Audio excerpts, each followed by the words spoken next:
4, 3, 2, 1, electrobattle.com. Bueno, estoy aquí con el hombre que llamamos H. H, ¿qué pasa con la Mindtech, tío? Pues nada, pues la Mindtech que me ha retado a un duelo para ver quién es el mejor supuestamente, porque ellos dicen que son los mejores de toda España y nada, hay que bajar los humos y demostrar aquí quién manda en España, vamos. Sí, por Messenger me han dicho que se ve que Jason es el mejor del mundo ya. Es el mejor de toda España según dicen los de su team. ¿Tú qué opinas, Lía?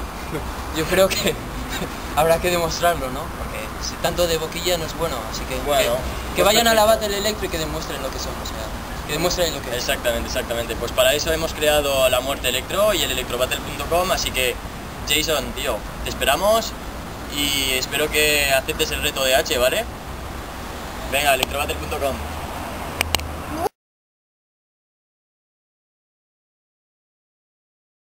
4, 3, 2, 1, electrobattle.com. Bueno, acabamos de pegarnos la fiesta aquí en Maganuna y se nos ha olvidado decir algo a Jason XX. H le tiene que decir que si no acepta el electrobattle, la Muerte Electro, quedará como un mierda delante de todos. ¿Es así o no, H? Correcto, perfecto. Vale, pues H Electrotech ya lo ha dicho todo.